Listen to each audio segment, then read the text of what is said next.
तो एक बार फिर से वेलकम गाइस, स्वागत है आप सभी का फिजिक्स का चैनल में। और आज हम यहाँ पर टॉपिक डिस्कस करेंगे इलेक्ट्रिक फ्लक्स। तो इलेक्ट्रिक फ्लक्स क्या होता है, मैं यहाँ पे डेफिनेशन लिख देता हूँ। The number of electric field lines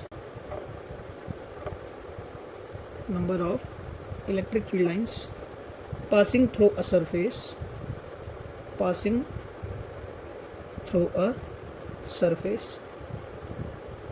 perpendicularly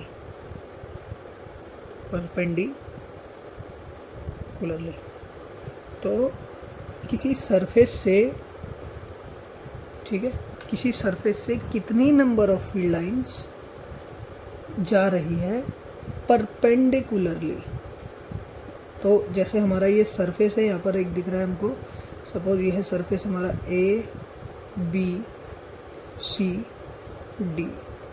जैसा कि हम सभी जानते हैं सरफेस एक वेक्टर क्वांटिटी है। मैं, अगर आप लोग को नहीं पता है तो मैं यहाँ साइड में डिस्कस कर देता हूँ। सरफेस कैसी क्वांटिटी है? वेक्टर, ठीक है। तो हर वेक्टर क्वांटिटी का एक मैग्नीट्यूड होता है और एक डायरेक्शन होती है। तो एरिया वेक्टर का भी, ए मीन्स एरिया वेक्टर, ओके, इसका भी एक मैग्नीट्यूड होगा, साथ ही साथ इसकी एक क्या होगी? डायरेक्शन। अब किसी भी सरफेस की जो डायरेक्शन होती है ना, वो हमेशा सरफेस के नॉर्मल होती है, या यूँ कहो सरफेस के परपेंडिकुलर डायरेक्शन में होती है। ये रूल है एरिया की डायरेक्शन निकालने का। तो हम इसको ना ए कैप ना लिखकर हम इसको लिखेंगे एन कैप। इससे हमें पता चल जाएगा कि इसकी जो डायरेक्शन है एरिया की, वो नॉर्मल टू द सरफेस है, ओके, एन कैप। आइए वापस इस टॉपिक पे वापस आते हैं अपने। जैसे यहाँ पर इस डायग्राम में हम देख सकते हैं, यहाँ पर क्या है, हमारे पास ये एरिया दिया गया है एक ABCD। तो इसका यूनिट वेक्टर, ये एरिया की वैल्यू क्या होगी? कुछ ना कुछ वैल्यू तो होगी। सपोज इस ABCD एरिया का एरिया A है, मैग्नीट्यूड जो है एरिया का वो कितना है? A। डायरेक्शन क्या होगी? सरफेस के परपेंडिकुलर। तो ये एरिया की डायरेक्शन आ गई एन कैप। तो हम कहेंगे कि भाई इस एरिया का मैग्नीट्यूड हो गया सपोज A और डायरेक्शन हो गई एन कैप, ओके। तो एरिया एक कैसी क्वांटिटी है? Vector quantity. तो आइए वापस अपने टॉपिक पे वापस आते हैं कि यहाँ पर क्या बोला गया है, फ्लक्स की डेफिनेशन क्या बोली गई है। तो the number of electric field lines passing through a surface perpendicularly, किसी सरफेस को कितनी number of electric field lines perpendicularly cross करके जा रही है, उस नंबर ऑफ फील्ड, जैसे इस डायग्राम के अकॉर्डिंग 1 2 3 4 लाइंस, तो 4 हो गया फ्लक्स। मेन बात क्या है, number of electric field lines तो गिन ली है, पर कब? जब वो number of electric field lines perpendicularly cross कर रहा हो, तभी।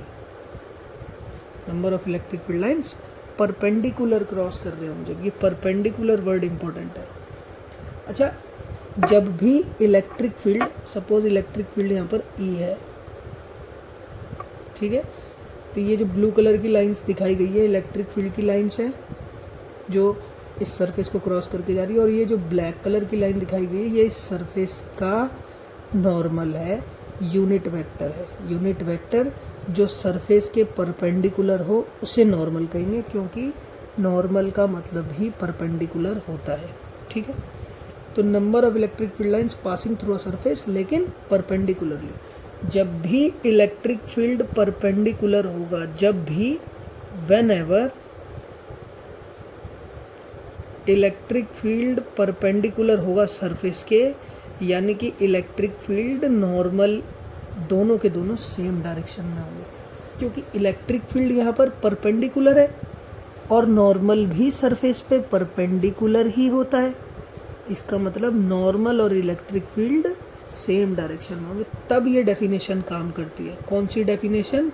Number of electric field lines वाली। लेकिन अगर electric field lines perpendicularly cross करके ना जा रहा हो तो, जैसे यहाँ पर देखो एक सरफेस है, ये सरफेस है मेरा ए बी सी डी। इस सरफेस का जो सरफेस एरिया है वो ए है, टोटल कैपिटल ए, इसका एरिया का मैग्नीट्यूड है कुछ ए मीटर स्क्वायर, ठीक है। तो इसका नॉर्मल सरफेस के परपेंडिकुलर होगा, ये दिख रहा है सबको इधर, सॉरी ये इधर, ठीक है। और इलेक्ट्रिक फील्ड जो है वो सरफेस के परपेंडिकुलर नहीं है, सरफेस के नॉर्मल से थीटा एंगल पे है, तो फ्लक्स हो जाएगा इलेक्ट्रिक फ्लक्स। तब वो number of electric field lines वाली डेफिनेशन काम नहीं करेगी, तब हम यहाँ पर इलेक्ट्रिक फ्लक्स लिखेंगे। इलेक्ट्रिक फ्लक्स को फाई से डिनोट करते हैं, क्योंकि इलेक्ट्रिक फ्लक्स है इसलिए फाई ई, वो होगा ई वेक्टर, और जो इसका एरिया वेक्टर यानी कि ये जो एन कैप वाला वेक्टर है, इन दोनों वेक्टर्स के का डॉट प्रोडक्ट, मतलब ई का मैग्नीट्यूड, ए का मैग्नीट्यूड और कॉस थीटा। थीटा किस किस के बीच का एंगल है? थीटा एंगल है ई वेक्टर एंड एरिया वेक्टर। और भाई जी एरिया वेक्टर क्या है? एरिया वेक्टर एन कैप की डायरेक्शन में है, मतलब जो एरिया का नॉर्मल होगा वो ही एरिया के वेक्टर की डायरेक्शन होगी। तो हम कह सकते हैं कि इलेक्ट्रिक फील्ड और सरफेस के नॉर्मल के बीच का एंगल है theta. Dot product scalar quantity है और ये होना ही था, तो इलेक्ट्रिक फ्लक्स जो है वो कैसी क्वांटिटी है? It is a scalar quantity, scalar quantity.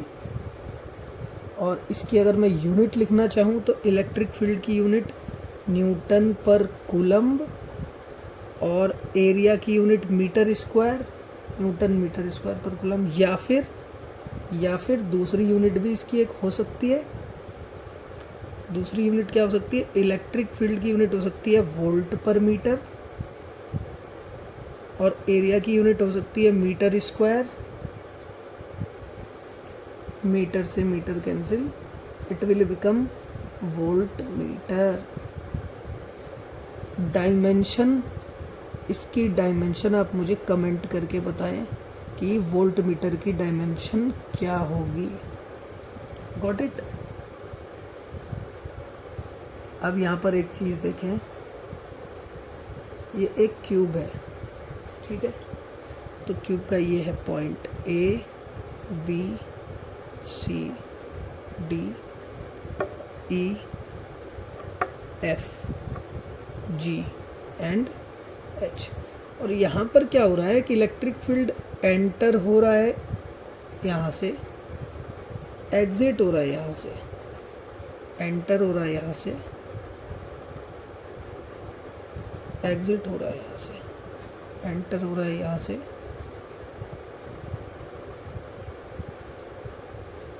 Exit हो रहा है यहाँ से, ठीक है। ध्यान रहे, कंफ्यूज नहीं होना, ये फ्रंट फेस है,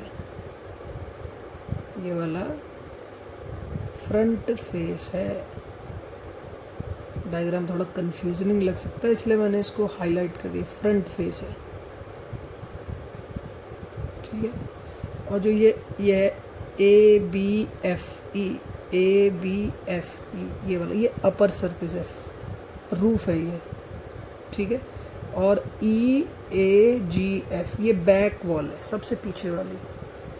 और ये एफ बी सी जी ये राइट साइड वाली वॉल है, और ए ई और एच डी ये लेफ्ट साइड वाली वॉल है। आई होप समझ में आ गया होगा सबको, ठीक है। तो यहाँ पर क्या हो रहा है, कुछ इलेक्ट्रिक फील्ड लाइंस यहाँ से एंटर हो रही है, लेफ्ट साइड से एंटर हो रही है, और राइट साइड से एग्जिट हो रही है,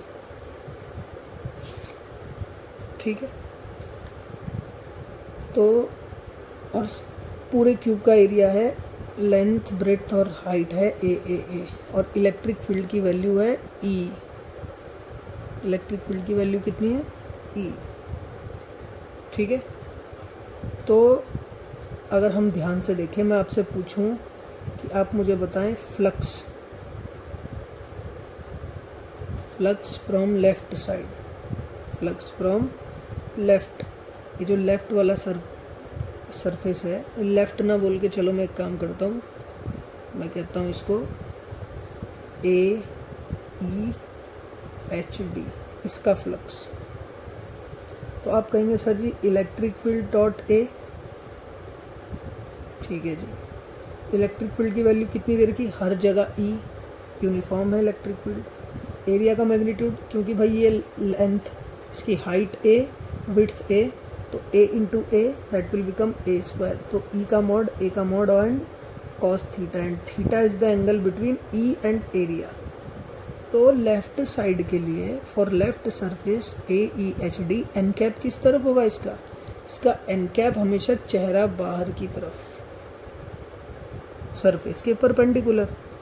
और इलेक्ट्रिक फील्ड की तरह यहाँ पे दिख गया लेफ्ट साइड, तो दोनों ई वेक्टर इस तरफ और एन कैप इस तरफ, ई वेक्टर राइट साइड और एन वेक्टर लेफ्ट साइड। तो theta 180 that will become minus cos 180 E into a square into cos 180, and cos 180 will become -1, तो ये बन गया EA स्क्वायर।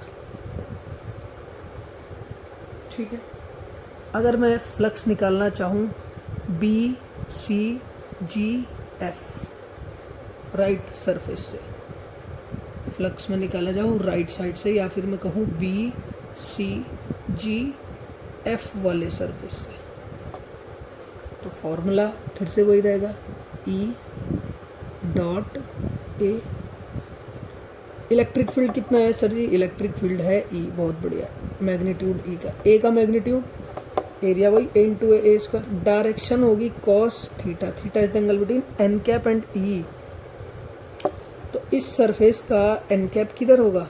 तो अगर ध्यान से देखें तो इस वाले का फेस इस तरफ है, एन कैप और ई दिख रहा है साफ साफ सेम डायरेक्शन में, थीटा 0 एंड कॉस 0 1, तो flux will become plus EA square.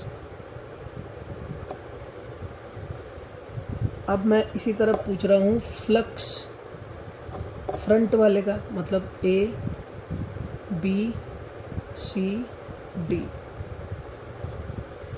तो फ्रंट वाले का जो एन कैप है वो बाहर की तरफ होगा इधर, और इलेक्ट्रिक फील्ड किस तरफ है? इस तरफ, तो फिर से थीटा 90 बन रहा है। अगर मैं एक्सिस की बात करूँ ना, तो ये ज़्यादा अच्छे समझ में आएगा, X, Y और Z। तो इस वाले सरफेस ABCD का जो एरिया है एन कैप, वो Z डायरेक्शन में है, और इलेक्ट्रिक फील्ड हर जगह X डायरेक्शन में, according to this graph. Compare करो, बोलो हाँ या नहीं, है ना? इलेक्ट्रिक फील्ड X में और इसका एन कैप इधर, तो ये दोनों कितने डिग्री के एंगल पे हैं सर जी? ये दोनों 90 डिग्री के एंगल पे है, तो फिर से cos 90 आएगा, फिर से 0। तो इसी तरह आप स्वयं चेक करें, खुद चेक करें, फ्लक्स ऊपर वाले में ABFE,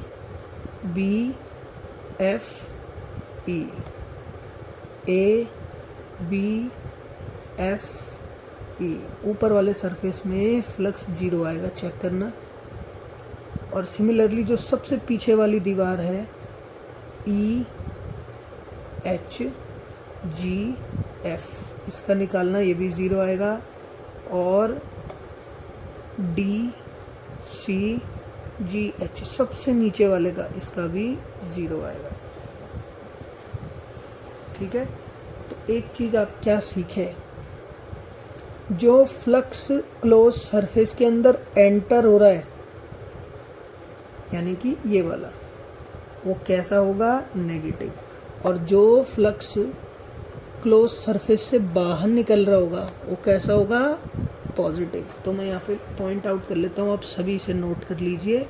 फ्लक्स जो एंटर हो रहा है, क्लोज सरफेस के अंदर आ रहा है, वो कैसा होगा? नेगेटिव।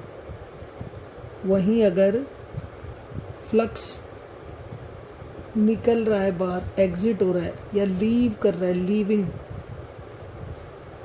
वो होगा positive. Entering flux negative, leaving flux positive. Flux निकालने का मेथड क्या है? सिंपल फ्लक्स का मेथड है, आप ई का मैग्नीट्यूड देखो, ए का मैग्नीट्यूड देखो और E vector and n cap, इन दोनों के बीच का एंगल देखो, angle between E and n cap, जो भी आएगा वो यहाँ लिख दो कॉस के साथ। ये हो गया आपका फ्लक्स, इलेक्ट्रिक फ्लक्स।